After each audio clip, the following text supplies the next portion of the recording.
السلام علیکم ورحمۃ اللہ وبرکاتہ۔ محترم دینی بھائیوں اور دوستو، نماز کی چابی میں نے اس سے پہلے والے اسٹیپ میں بتلایا تھا کہ طہارت ہے، اور طہارت جس کو پاکی اور صفائی اور ستھرائی کہتے ہیں۔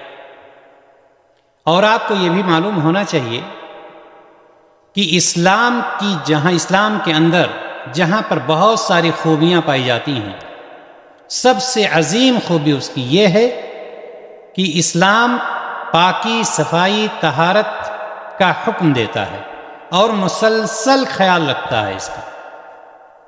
جب آپ اسلام کے بارے میں مزید جانکاری حاصل کریں گے تو آپ کے سامنے یہ بات اور زیادہ واضح ہو کر کے آ جائے گی کہ اسلام صفائی ستھرائی پر کتنا زیادہ دھیان دیتا ہے۔ اللہ تبارک و تعالیٰ نے ہمیں نماز پڑھنے کا حکم دیا ہے، لیکن اس سے پہلے ہمیں صفائی کا حکم دیا۔ ہم پہلے نہاتے ہیں، وضو کرتے ہیں، اس کے بعد نماز پڑھتے ہیں۔ آپ کے ذہن میں پاکیزگی یا صفائی ستھرائی سے کیا بات سمجھ میں آ رہی ہے؟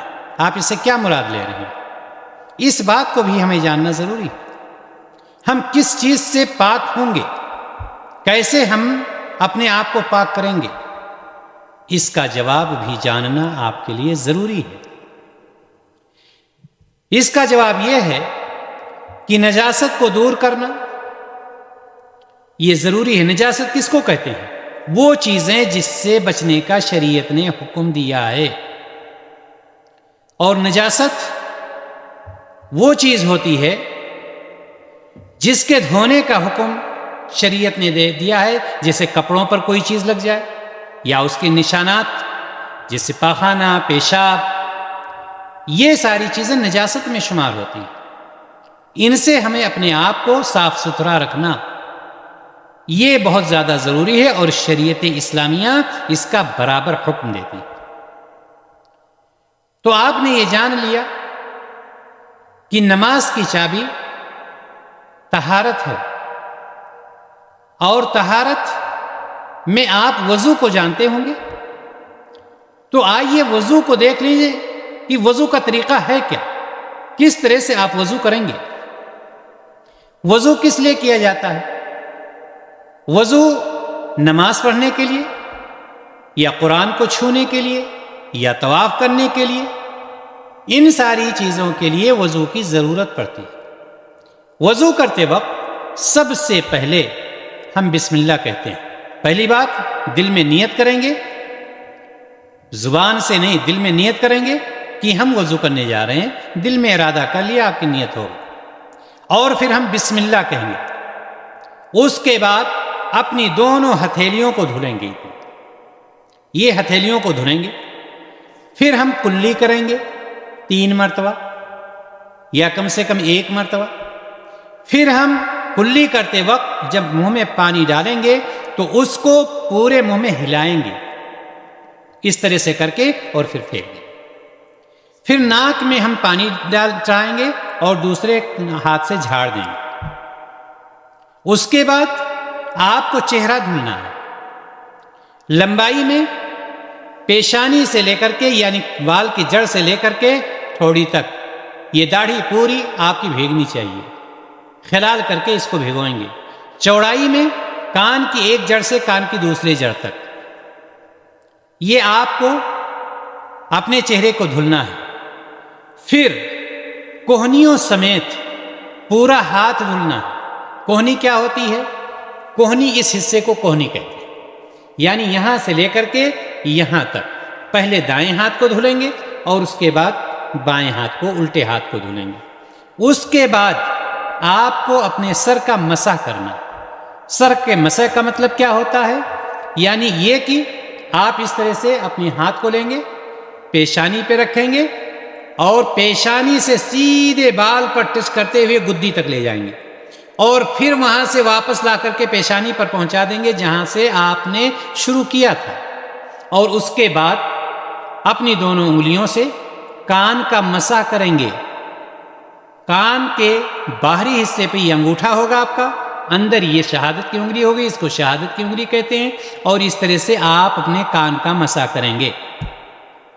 پھر اپنے ٹخنوں سمیت دونوں پاؤں کو دھلنا ہوگا، دونوں پیروں کو دھلنا ہوگا.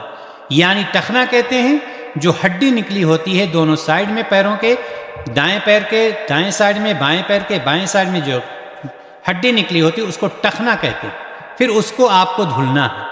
اس طرح سے آپ کا وضو یہ مکمل ہو گیا. ہم کب وضو کرتے ہیں ہم اس کو آپ کو بتلا چکے ہیں، کس چیز کے لیے وضو کرتے ہیں، کس چیز سے وضو کرتے ہیں، یہ بھی آپ کے سامنے بات آ گئی. یعنی اگر ہمیں نماز پڑھنا ہے، قرآن کو چھونا ہے یا طواف کرنا ہے تو ہمیں وضو کرنے کی ضرورت ہے. اور وضو کس چیز سے کرتے ہیں؟ وضو کرتے ہیں پانی سے. اور جو ہم نے آپ کو طریقہ بتلایا کہ وضو کا یہ پورا طریقہ ہو. وضو کو توڑنے والی چیزیں کون سی ہوتی ہیں؟ ایک شخص جب وضو کر لیتا ہے تو وہ پاک رہتا ہے، جو میں نے ابھی طریقہ آپ کو بتلایا، یہاں تک کہ وضو کو توڑنے والی چیزوں میں سے کوئی چیز واقع ہو جائے. وضو کو توڑنے والی چیزیں کیا ہیں؟ وضو کو توڑنے والی چیزیں پاخانہ ہے، پیشاب ہے، ہوا کا خارج ہونا ہے، ان ساری چیزوں سے وضو ٹوٹ جاتا ہے. یا عقل کا چلا جانا ہے.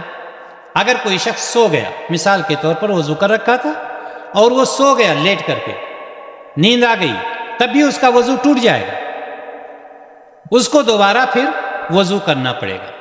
اسی طرح سے آپ یہ بھی جان لیں طہارت سے غسل کا بھی تعلق ہے. اور غسل یہ بڑی نجاست ہوتی ہے، بڑی نجاست کو دور کرنا، اس کے لیے غسل ہی کرنا ہے. غسل اگر آپ کو پہلی بات آپ یہ جان لیں کہ غسل کب کرنا ہے. ایک مسلمان پر جب وہ جمع کرتا ہے، یعنی ہم بستری کرتا ہے اپنی وائف کے ساتھ، تو اس پر غسل واجب ہو جاتا ہے. اسی طرح سے منی نکلنے سے بھی غسل واجب ہو جاتا ہے، چاہے وہ نیند میں نکلے، خواب میں نکلے، کیسے بھی نکلے.